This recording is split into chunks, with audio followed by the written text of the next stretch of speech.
I can't imagine anybody being in this situation actually being told by a real estate professional, hey, you should go live in Davenport, because nothing could be further from the truth, and it's borderline malpractice. And I gotta tell you, if you live there now, don't panic. That's not the end of the world, but this should never have happened.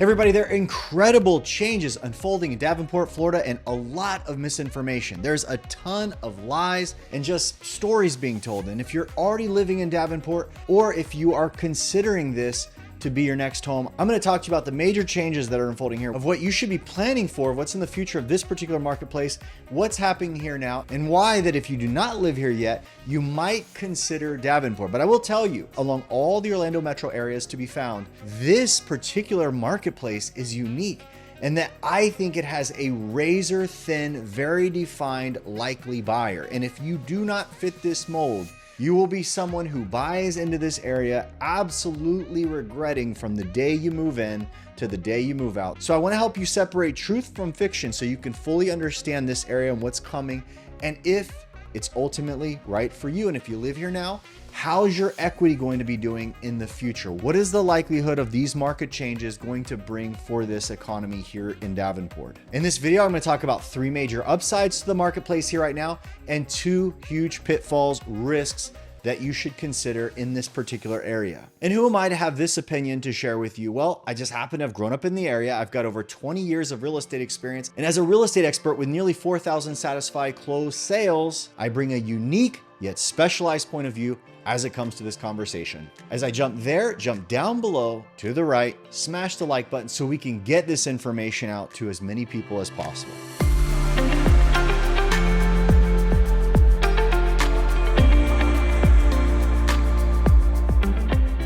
I know for me, as I drive down Highway 27 into Davenport and I look at all the changes that are unfolding, all the golf courses and all the vacation communities and all the things that are offered to residents in this particular area, I'm reminded of how fast this area has grown from the not too distant past. And ultimately, I want you to understand too, this is not an incredibly highly populous area. It is a little bit spread out, less dense than the actual Orlando market itself. Now, aside from the natives that lived here for hundreds of years, early occupants of the US military started to set up forts here in the 1830s that were strung along Florida in the Second Seminole War. But the fort in this area was named for Colonel William Davenport, who served as a local US commander in this area. It's crazy to me to think back that just 180, 190 short years ago, Florida was largely unsettled. But that all changed as an early settler named Hamilton Diston, that's Diston, a wealthy businessman, bought 4 million acres and started digging canals from Lake Toho, which obviously you can find in Kissimmee and St. Cloud areas, and started digging canals all the way to Lake Okeechobee. And in the South Florida, he started building canals from Fort Lauderdale to Fort Myers.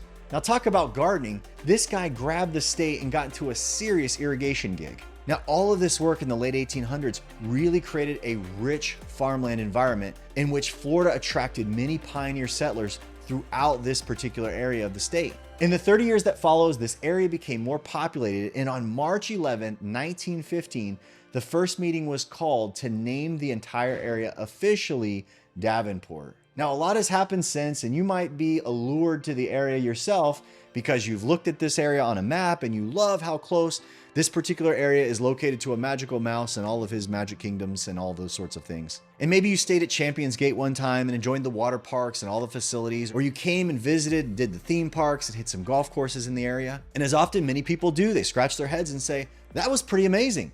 I might want to buy a house in Davenport and live there full time. But as I intimated in the intro, trust me, this area is not for everybody to live on a full-time basis. I'm going to tell you who should and who shouldn't in a moment. But the area is directly 20 to 25 minutes south from Walt Disney World, and a busier time, it might take anywhere from 40 to 45, maybe 50 minutes to drive to downtown Orlando. And you can even get to Tampa in 1 hour and 10 minutes drive. The population here is around 20,000, and the unique feature is that the area is home to pools of communities that are not homeowner occupied year round. Now, this might be a deal breaker for some people, but you have to understand that in the Davenport area, there's anywhere from 32 to 50% of the properties in this area are not occupancy full-time, meaning these are not full-time owner occupants with families and things of that nature. Depending on which zip code in the area you choose for Davenport, the area runs 32 to upwards of nearly 50% homes in a given zip code might be dedicated to short-term rentals, meaning you're not gonna have a family living next door full-time. Now understand, there's plenty of communities that are in this area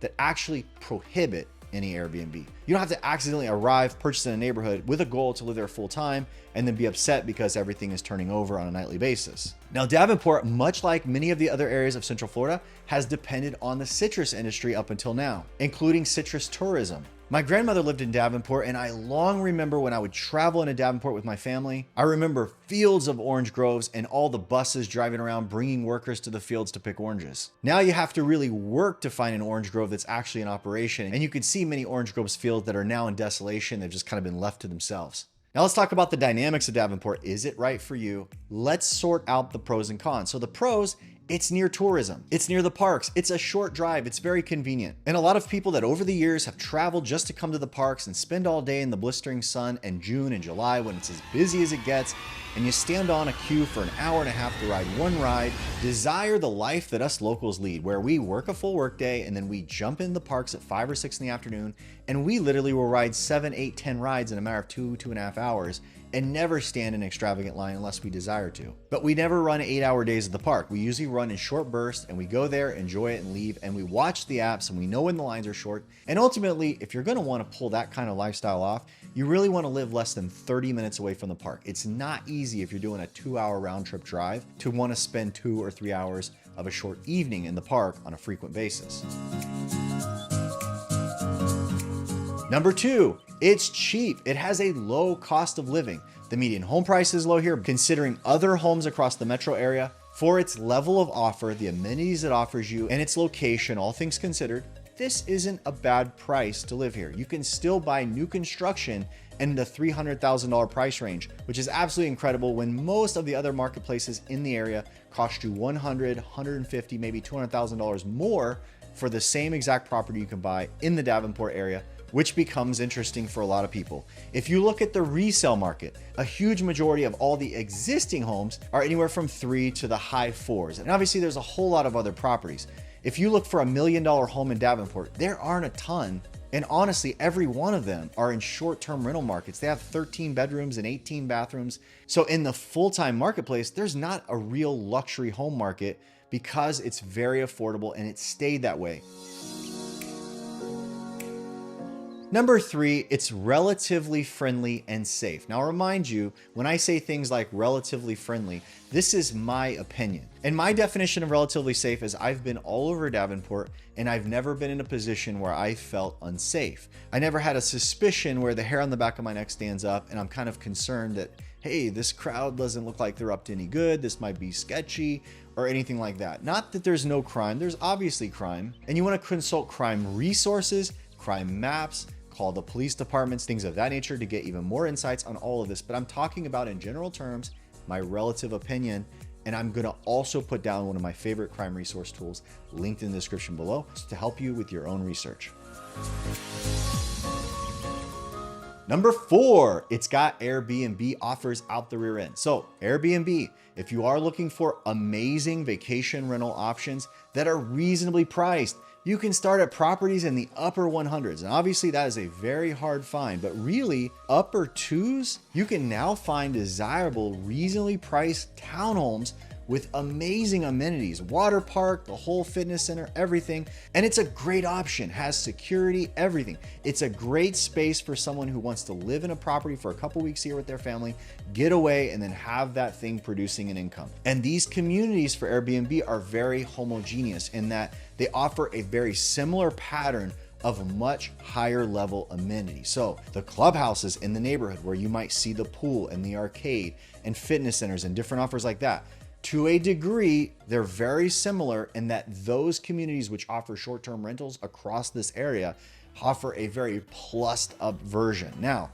I would tell you that there is some interesting changes. I'm going to cover this on a separate video in regards to the Airbnb market here. I would strongly advise use extreme caution if you're considering new construction versus the resale market, unless you are getting hefty benefits for doing that. Number 5, it's very commuter friendly. Now, the 2 major feeder roads for Davenport are Highway 27, which is a major north to south highway, also crisscrosses with I-4. Now, I-4 is pretty easy to get to from anywhere in Davenport. Depending on the time of day you will be on I-4, I will tell you, if you consider living in the area, make sure you check how that thing looks by going Google Maps, setting some drive times based on time of day to figure out exactly how congested I-4 might be. Because if you're on it for a while from where you are in Davenport, it might become a painful endeavor. You might not like the traffic.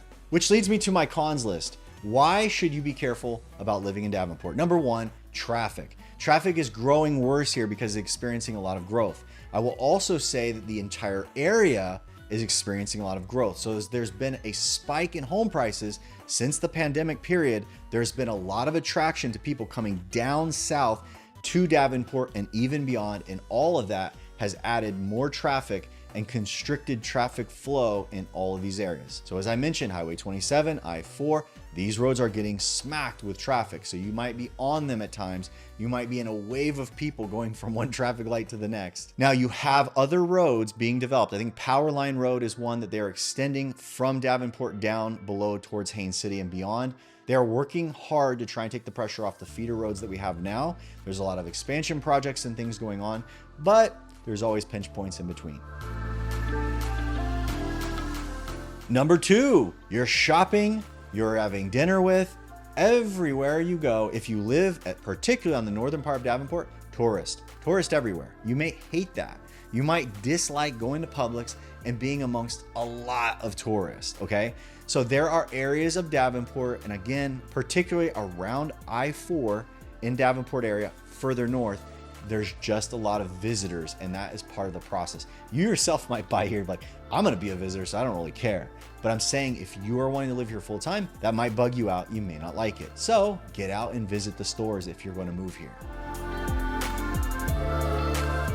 Number next on the cons, this area is not for the mid-range and luxury home buyer. Period, end, full stop, okay? So if you're a person who's coming here, you sold a $800,000 house, you're looking to get back in the market for a full-time, this is for full-time occupancy. If I'm talking to you, if you're saying, I wanna live in the area, I'm gonna be a full-time owner occupant. If you're buying 600, 700,000 up to $1 million plus, you will take 5 minutes of time to figure out what I'm telling you. And so this is not a knock against Davenport. They've not constructed this. They've not created a wide enough class to support mid-range luxury price points for Davenport, which means you are gonna have a hard time in the future if you're wanting to sell that, because the pocket of demand, the people that have already figured this out, the locals that have more money that they want to spend on their own occupant houses will go further north of this particular area. They will not buy here. And so the marketplace isn't wide, and the scant few that they're building, particularly in areas like Providence, Champions Gate has a non-short-term rental. Again, I'm not knocking it. It's beautiful. The stuff is great, but there isn't a lot to choose from, and that may become a problem for you if you're in that pocket. Con number next, Davenport is oddly planned. It's just loosely planned. If you drive around the area, you see a lot of old dilapidated things next to new things. You drive down the street, you'll see big Posner Park, but across the street from Posner Park, you see these wacky little strip malls that are tiny with little junk mobile phone dealers in them and things of that nature, like jewelry dealers, just weird stuff. This is why, particularly in my previous point, folks that want mid-range and luxury are often looking for well-planned continuity of shopping centers and all this kind of thing.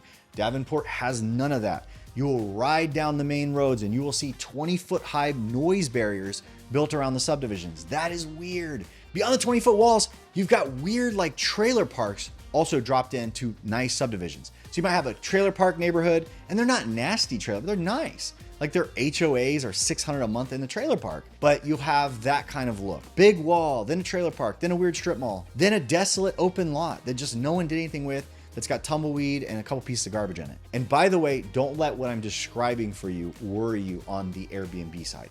Nobody cares about this stuff when they come to visit Disney. They come through, map to their Airbnb, and that's it. That's not gonna hurt your Airbnb in a direct way. And honestly, the areas around the Airbnb areas are pretty well kept, really tight, and it's not necessarily gonna hurt you.